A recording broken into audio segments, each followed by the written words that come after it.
有一个追问说，那就是有没有说那睡不着的情况啊？这也是很好的问题。我具体的建议就是说，如果睡不着的话啊，那就躺着什么都不要做。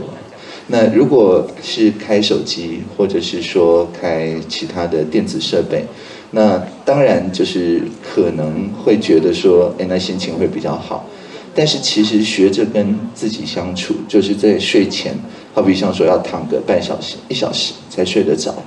那这段时间也是在练习跟白天的舒服或不舒服的情绪相处，因为大脑是靠这种独处的时间，包含睡觉，把白天的短期的记忆，再加上一些情绪，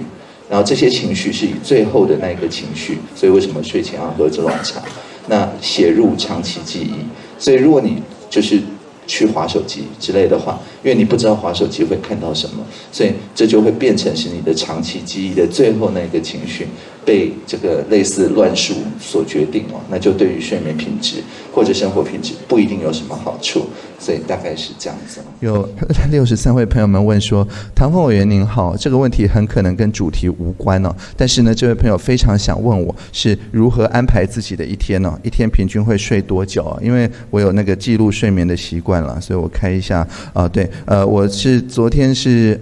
晚上9点45分哦开始睡哦，睡到今天早上6点30分哦，一共8小时又45分钟哈。那 OK 好，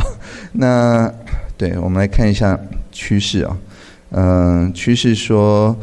我从整个12月，就是最近2个礼拜，平均睡眠时间是8小时又5分钟，8小时又5分钟。好，那 OK 好，感谢，对有记录还是不错。好，那所以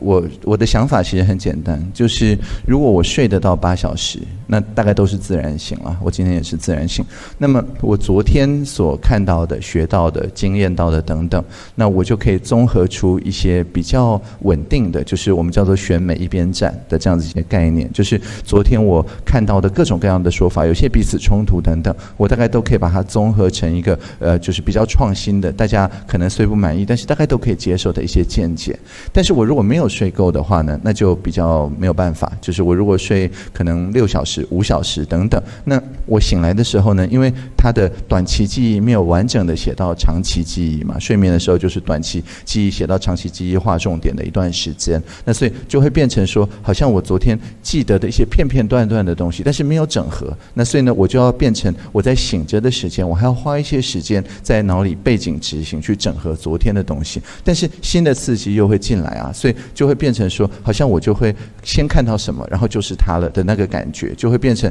我会由先看到的东西来决定我后面看到的东西的看的视野，那这样的话很容易就会有所偏废哦，就没有办法达到选美一边站的这个情况。所以对我的工作来讲，我每天睡到8小时，真的是最重要的一件事情。然后我们有证明说，我真的大概都有睡到8小时。那有一个追问的问题哦，说但是如果诸事不顺，已经跌到人生的谷底，心情是很负面的时候，要怎么振作？那简单的来讲，就是要睡觉。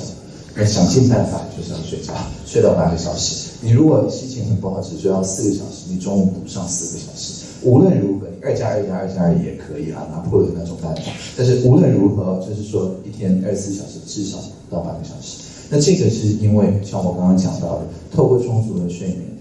大脑才能够去把这种短期记忆一直连到以前的不舒服的长期的经验，重建新的长期的经验。如果睡不够的话，那这个经验没有办法做这样子的连接，那你一醒来看到这些状况，心情还是继续负面。所以保持睡眠的充足，这个还是非常非常重要的一件事情。